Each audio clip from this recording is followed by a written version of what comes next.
Amanda Whitmore woke up at 5:43 in the morning, as she had done for almost 2 decades. Her body had learned to anticipate Michael's mood, anticipate the first criticism of the day, anticipate which small detail would trigger the next storm. She prepared the coffee exactly how he liked it.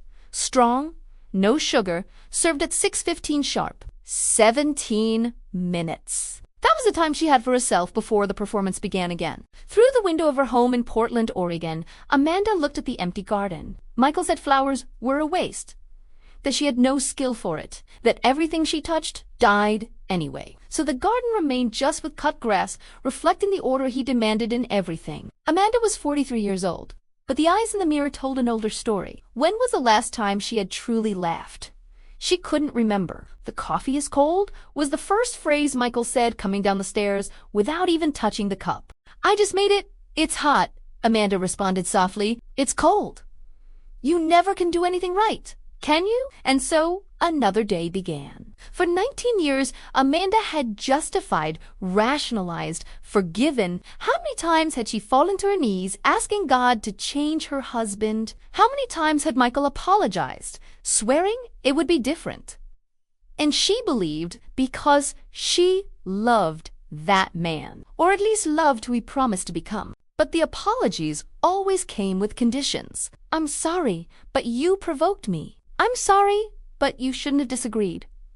Always a but. Always the blame redistributed until Amanda no longer knew who was the victim. People at church thought they were the perfect couple. Michael was a deacon, had a beautiful voice in worship. Amanda was the dedicated wife, always smiling, always there. No one saw the cracks beneath the surface. And she stayed, because that's what Christian women did, wasn't it?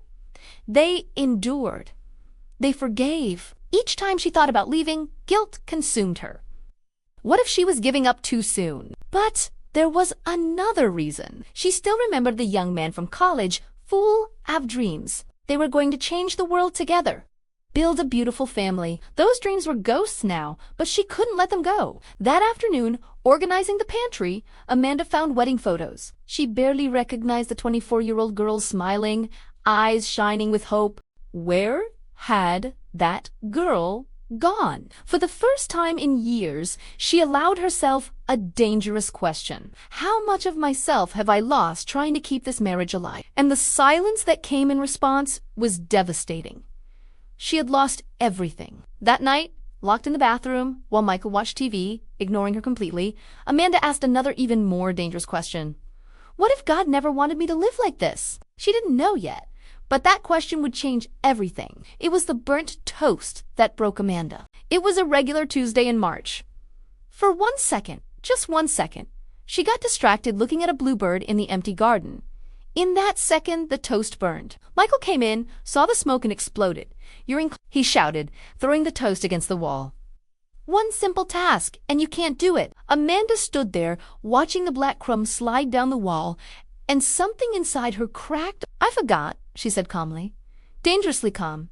"You always forget everything. I need a competent wife, and all I have is you." In that moment, Amanda saw the next 20 years unfolding like a movie. More screaming. More empty apologies. More nights crying. More days pretending everything was fine. "I want a divorce." The words came out before she could process them. Michael laughed. A cruel laugh. "You won't do that. You're too Christian. And more importantly, you love me too much." "You're right," Amanda said, her voice steady. "I care what people think, and I love you. But I love myself more. Or, at least, I want to learn to love again. You're nothing without me. Who's going to want you? Maybe no one. But I'd rather be alone and at peace than accompanied and destroyed." In the following days, Michael went through all the stages. Explosive anger, promises of change, tears, Bible verses about forgiveness. And the hardest part, a part of Amanda wanted to believe. That's when she called her sister Rachel in Austin, Texas.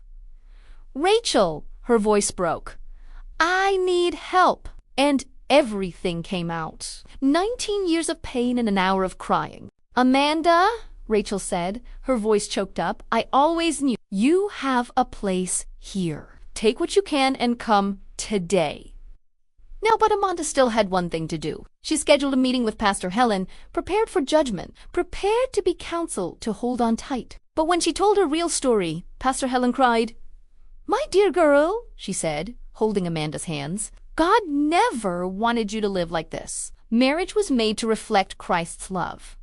But abuse is not love. Control is not love. But the Bible also speaks about freedom. And dear, your marriage has become a form of slavery." Those words fell on Amanda like rain in the desert. Permission, she wasn't failing God. At 4:30 the next morning, Amanda put her suitcase in the car, left her wedding ring on the kitchen table next to a note that read, "I choose to live," and drove away. As the sun rose, painting the sky pink and gold, Amanda realized something. She wasn't running away. She was running toward life. Amanda arrived in Austin with $27 in her wallet and absolutely no idea what would come next. Rachel worked at a coffee shop called New Beginning, an ironically perfect name. In the second week, she offered Amanda a job. Nothing glamorous. Serving customers, making coffee. "I don't know if I can," Amanda admitted. "It's been so long. You can, because you've already done the hardest thing. You left." Amanda hadn't worked in almost 2 decades. Her hands trembled as she handed over the first coffee. She got orders wrong, spilled milk. But when she finished her shift, a regular customer left a $5 tip and a note. "Thanks for the smile. Made my day better." Amanda kept that note like gold. It was proof that she had value. Weeks turned into months. Amanda found a small studio apartment. It wasn't big, but it was hers. She painted the walls yellow, bought white daisies for the window, began rebuilding who Amanda Whitmore was, but there were difficult nights. Nights when loneliness was too intense, guilt visited her like a ghost, whispering that she had broken sacred vows. It was on one of those nights that she met Evelyn, a regular customer in her 60s, with eyes that seemed to see right through you. "You look like you need company," Evelyn said, minutes before closing, and Amanda told her story to this stranger who didn't seem like a stranger. "Can I tell you something?" Evelyn asked when she finished. 25 years ago, I was exactly where you are. 30-year marriage with a man who erased me subtly until I no longer recognized myself. What did you do?" "I left. And everyone told me it was a mistake. That God hates divorce." "And did you regret it?" Evelyn smiled. "I regret not leaving 10 years earlier. But never, not for a single second, did I regret choosing to live. But the vows you Magi vows. But so did he. Vows to honor, love, protect. How many did he keep? Dear, staying wouldn't have saved your marriage. It would have just ensured you both drowned together." That night, Amanda wrote in her journal, "Dear God, thank you for loving me enough to set me free." Amanda began to flourish. Took painting classes and discovered talent. Started walking in the park. Made true friends. 6 months later, she received a call from Pastor Helen. Michael was dating someone from church just 3 months after she left. Amanda should have felt pain, but all she felt was freedom. Because she finally understood Michael would never change. "How are you with this news?" the pastor asked worriedly. Amanda looked at her small apartment. The yellow walls, the daisies, the life she was building. "I'm at peace, and for the first time in my life, I'm happy." It was on a Saturday morning, 8 months after her arrival, that Amanda visited a small church called Journey Church. The pastor spoke about the prodigal son in a new way. "We focus on the son who left.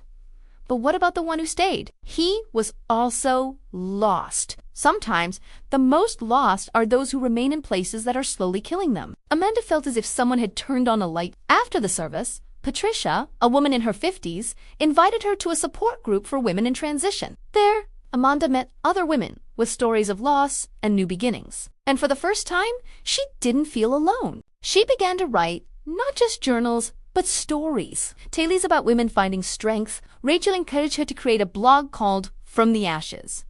The first post was about the burnt toast. Within a week, it had hundreds of comments from women saying, "Your story gave me courage." Her pain was becoming a bridge for other people to find freedom. It was on one of those afternoons, responding to comments, that she heard a familiar voice Amanda with. It was Daniel Carpenter, a college friend she hadn't seen in 20 years. He had lived in Austin for 5 years, worked as an architect. They talked for 2 hours. Daniel had divorced 3 years earlier, a marriage that ended amicably. He had a 10-year-old daughter. When Amanda told her story, Daniel offered no judgment. "Just understanding it's funny," he said. "We spend so much time trying to save dead things that we forget to live the living things." 3 days later, he invited Amanda to dinner. As friends, the dinner was easy. Surprisingly easy. They laughed about memories. Daniel treated her as a complete person, not as someone broken. And for the first time in 19 years, Amanda felt seen. They began meeting regularly. Daniel introduced his daughter, Emma, who loved to draw. Amanda taught the girl painting techniques. 10 months after leaving Portland, Amanda was thriving. Promoted at the coffee shop, blog with thousands of followers, selling paintings at a local gallery. But one October night, everything changed. Her phone rang. Unknown number from Portland. "Amanda, this is Dr. Morrison from St. Vincent Hospital. Michael Whitmore suffered a severe heart attack. He's asking for you. He has no one else." Amanda's world stopped. That night, she called everyone. Support group, Rachel, Evelyn. Everyone said the choice is yours. But Daniel said something different. "You won't find peace avoiding this. You need to go. Not for him. For you." Amanda didn't sleep. But in the morning, she bought a ticket to Portland. She was going back, but this Chimi, she was going back whole. Going back as a woman who knew her worth. Not as Michael's broken wife, but as Amanda Whitmore, survivor, fighter, free woman. St. Vincent Hospital was exactly as Amanda remembered. But today, walking through the corridors, she was calm. Her peace wasn't tied to his well-being. Michael was in bed, connected to monitors. When he saw her, his eyes filled with tears. "You came. I didn't think you would." Amanda sat, keeping a safe distance. "How are you feeling?" "Amanda, I've thought a lot about how I treated you, ... "Michael," she interrupted gently, "I came because you're alone and scared. But I didn't come to get back together. That part of our story is over." "I know." Tears streamed down. "And you're right. I don't deserve it. But I need you to know that I see now. For the first time, I see what I did. I broke you." "You almost broke me," she corrected. "But I survived. I left, and I'm rebuilding myself into someone stronger." "Is there someone else?" Amanda thought of Daniel. "I have myself. And this time, that's enough." Over the next 3 days, Amanda visited him daily, helped organize care, but established clear boundaries. She was there as a compassionate human being, but not as a wife or savior. On the morning of the 3rd day, Michael seemed different. I talked with a social worker about seeking real help. "For the first time, I want to do the work. Not to win you back. For me? I hope you do," Amanda said honestly. "For the next person, and for you." Before going to the airport, Amanda stopped at the old house.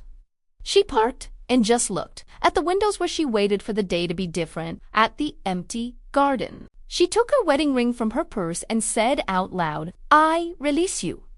I release those years, and I choose to forgive. Not because you deserve it, but because I deserve peace." On the flight back, Amanda didn't feel like she was running away. She felt like she was flying towards something. Rachel and Daniel picked her up at the airport. He was holding white daisies. 6 weeks later, Pastor Helen called. "Michael completed 3 weeks of intensive therapy. He asked me to tell you she was right. Thank you for loving me enough to leave. It was the only thing that could have woken me up. And there was more."